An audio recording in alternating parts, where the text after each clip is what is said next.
Lors de mon premier passage à proximité, j'ai été tout de suite impressionné par la présence imposante de cette ancienne exploitation agricole posée à l'angle de 2 chemins.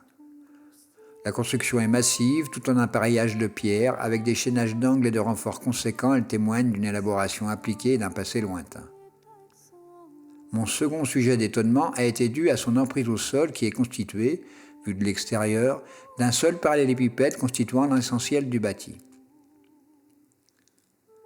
En effet, nous sommes là à l'opposé de tout ce qui se faisait dans le domaine de l'architecture paysanne de notre région des Monts du Lyonnais. Constitués jusqu'au XVIe siècle le plus souvent en plusieurs structures indépendantes, les bâtisseurs vont peu à peu réunir les bâtiments, d'abord de façon anarchique, puis peu à peu de façon géométrique en disposant l'ensemble en forme de U, formant ainsi le plus souvent une cour ouverte, si caractéristique de notre région.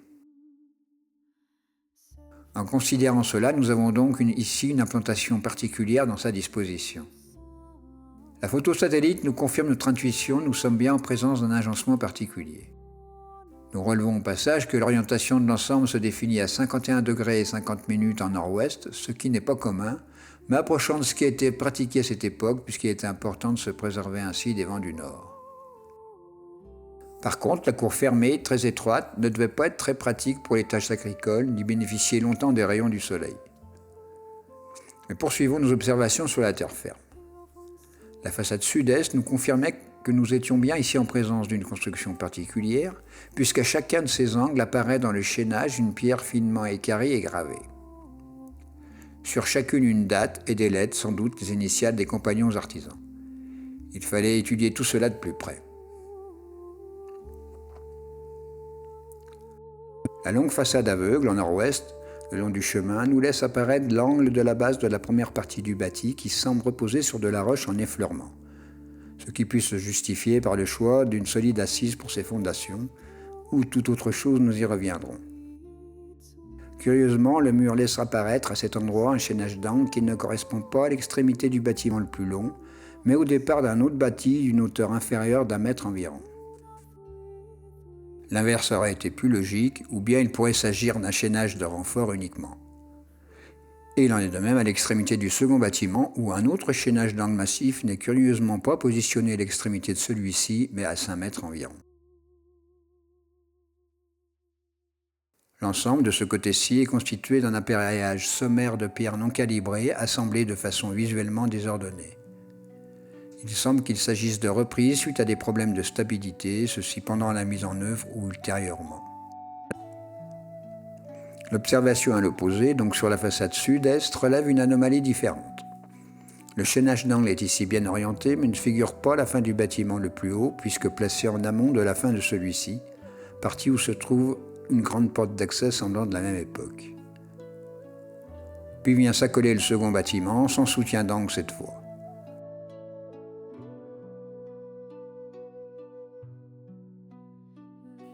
Par ailleurs, l'appareillage de la façade principale est beaucoup mieux structuré avec des pierres bien mieux calibrées et réparties, contrairement à ce que nous avions constaté sur son homologue opposé. Nous pouvons repérer sur celle-ci quelques linteaux de pierre des ouvertures originelles. Quant à l'appareillage du bâtiment de moindre hauteur, dans son rendu actuel, il semble être fait d'un mélange de pierre et de pixels. La façade nord-est est aussi de belle facture. Elle a, semble-t-il, conservé une petite fenêtre de guet d'origine. L'ensemble de l'appareillage, mis à part une partie de la façade nord-ouest et quelques non-sens architecturaux, témoigne d'une mise en œuvre appliquée. Mais revenons à sa forme générale rectangulaire. En consultant le cadastre napoléonien de 1818, nous pouvons constater que notre ferme est bien présente dès cette époque. Et ceci dans sa configuration actuelle, si ce n'est bien sûr l'extension récente de la stabulation en sud-ouest.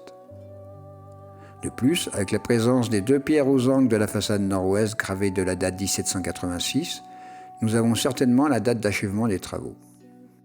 Nous pouvons donc conclure que le bâtiment n'a pas subi de transformation dans ses dimensions générales depuis sa création. Et c'est là que ça devient intéressant. Un sinistre a eu lieu en 2019 et la photo satellite de cette année-là nous dévoile le bâtiment sans ses toitures avec seulement ses murs porteurs extérieurs. Cela nous a permis, avec les outils de Google Earth, de le mesurer assez précisément. Nous obtenons ainsi une longueur de 45 mètres pour une largeur de 28 mètres.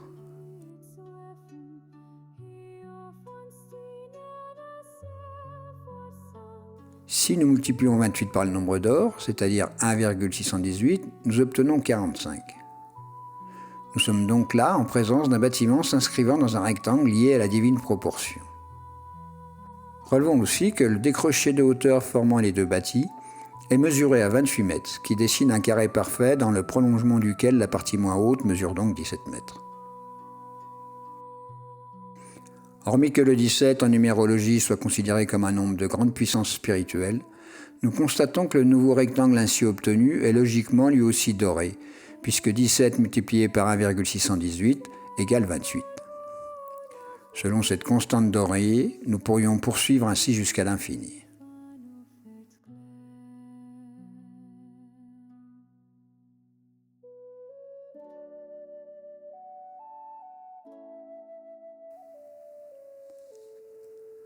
Les 28 mètres choisis pour la dimension du bâtiment primaire carré sont aussi remarquables.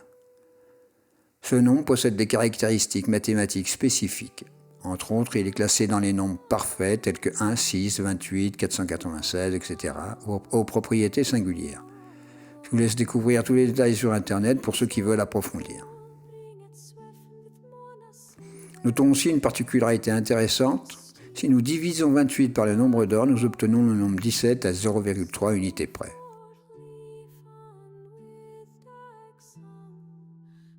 D'autre part, il possède une portée symbolique à plusieurs égards, dont voici quelques exemples. C'est un nombre calendaire, puisque 4 semaines de 7 jours égale 28 jours de notre calendrier.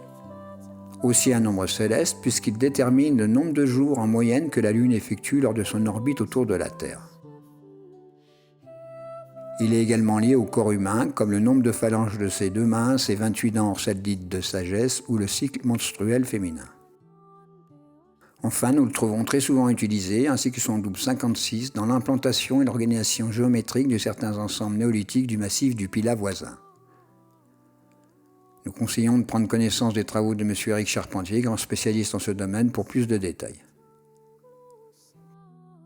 Nous savons que la région qui nous concerne possède aussi de nombreux vestiges de ce type et que certains sont reliés géométriquement à ceux du Pilat. Suite à ces indices, nous pouvons donc conclure que le choix de cette dimension n'est certainement pas anodin.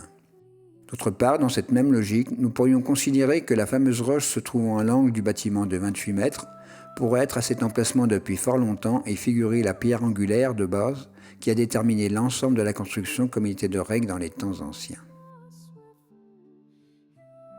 Notons à son sujet, après vérification de plus près, que celle-ci ne semble pas monolithique, tout au moins dans sa partie externe visible. Quoi qu'il en soit, cela ne change rien en sa position géométrique stratégique. Un peu plus loin, en remontant le chemin en nord-est, nous avons repéré une autre ferme très ancienne, puisqu'aussi déjà présente en 1818. Juste à l'angle de son chemin d'accès est positionnée une vieille croix christique sans inscription et date.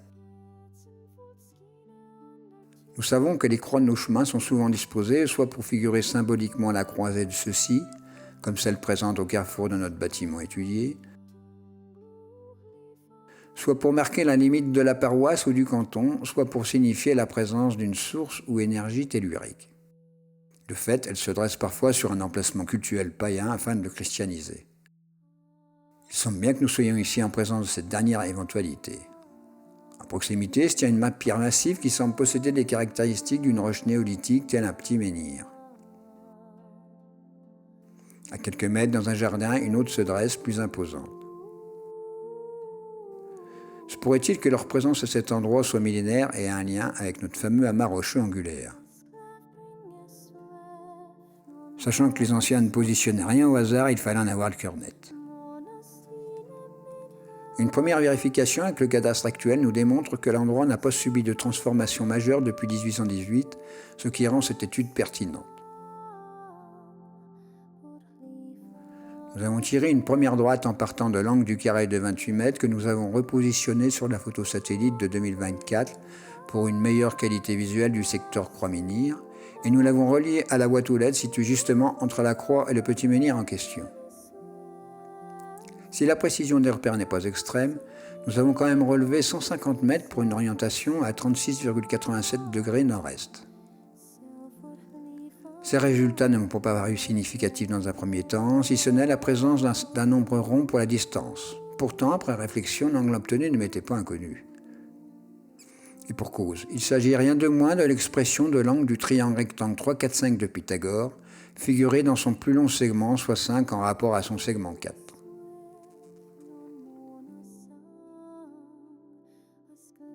Pour confirmer cela, il faut définir ce triangle dans son ensemble. Nous traçons, en partant de la pierre angulaire, un axe est-ouest à 90 degrés d'une distance de 90 mètres, après avoir divisé par 5 unités notre diagonale, soit 30, et multiplié par 3 ce résultat.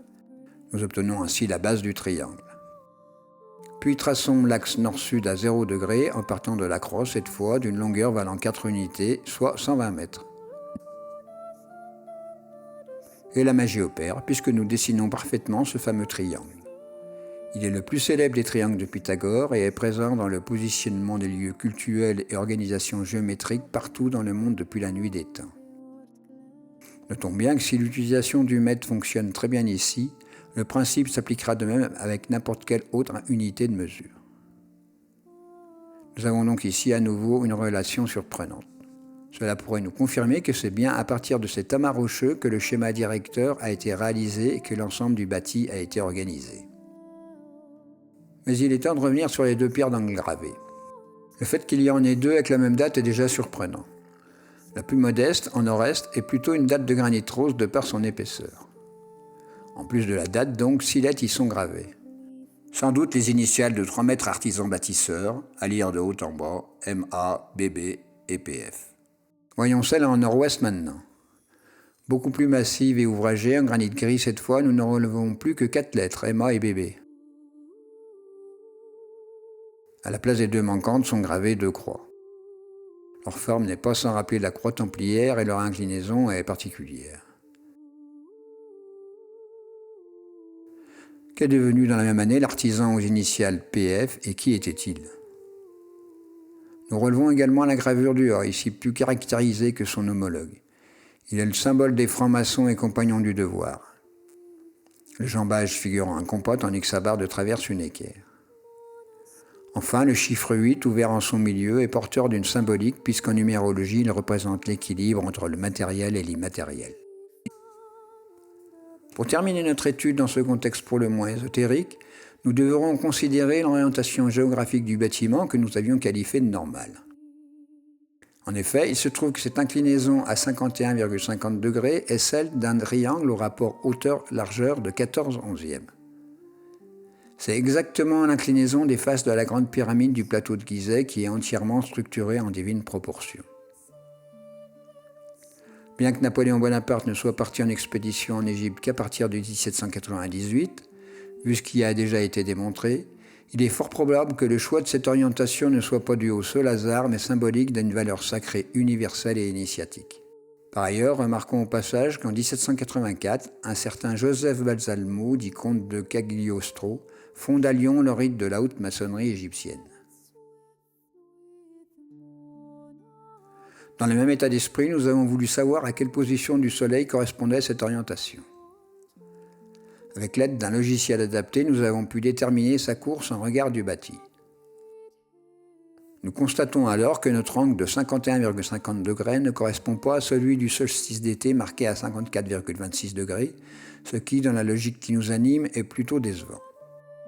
Cependant, il correspond précisément au départ de la fenêtre où l'horizon est visible, car libéré du relief figuré en rouge par le logiciel, celui-ci masquant le lever de l'astre solaire. Cette dite ouverture se situant donc entre 52 et 70 degrés comme indiqué par le graphique.